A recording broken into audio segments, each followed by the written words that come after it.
যাতে করে একটা সুস্থ একটা স্বাস্থ্যবান এবং সেখানে মা এবং শিশু পরিচর্যা কেন্দ্র আমরা গড়ে তুলব। আমরা কাঙ্ক্ষিত ব্যক্তিকে মনোনয়ন পেয়েছে, এই জন্য আমরা অ্যাক্টিং চেয়ারম্যান তারেক রহমানকে আমরা পলাশবাড়ী উপজেলা বিএনপির পক্ষ থেকে অনেক অনেক ধন্যবাদ জ্ঞাপন করছি। এবং 17টি বছরের আন্দোলনের মধ্য দিয়ে যে সংগ্রামের ফসল আমরা ঘরে তুলতে চেয়েছি, সেই ব্যক্তিটিকে আমরা মনোনয়নের প্রার্থী হিসেবে পেয়েছি। এবং আমরা আমাদের পলাশবাড়ী এবং সাদুল্লাপুরের জনসাধারণ এবং বিশেষ করে পলাশবাড়ির জনসাধারণ কাঙ্ক্ষিত ফলাফল ঘরে তুলবে এবং ধানের শীষের নমিনিকে জয়যুক্ত করার জন্য আপ্রাণ চেষ্টা করে যাবে। মনোনয়ন সাদিক স্যার অসংখ্য ভালো মানুষ, তার জন্য আমরা অত্যন্ত খুশি। পলাশবাড়িতে আমরা তাকে অগণিত ভোট দিয়ে তাকে জয়যুক্ত করবো ইনশাআল্লাহ।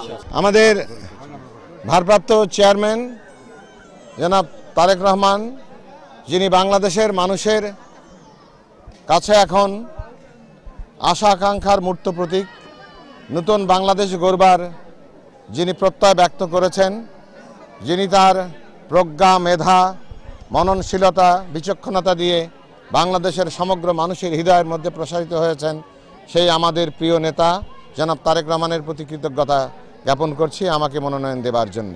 1 ঘন্টা ভোটে 44,000 ভোট পেয়েছিলাম, তারপরে সমস্ত কেন্দ্র দখল হয়ে যায়, মানুষ আর ভোট দিতে পারেনি। তো কাজেই যদি 4-5 ঘন্টা ভোট চলতো, যে সুযোগ যদি সেই সময়কার সরকার দখলদার সরকার যদি সুযোগ দিত, তাহলে সেবারই আমি নির্বাচনে বিজয়ী হতাম। কিন্তু সেই সুযোগটি মানুষ, ভোট দেবার সুযোগটি মানুষ পায় নাই।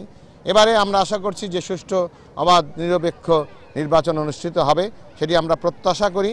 এবং আমরা এখনও সতর্ক থাকব যাতে করে সুষ্ঠু নির্বাচন এর মধ্য দিয়ে মানুষ তার পছন্দের প্রার্থীকে নির্বাচিত করতে পারে।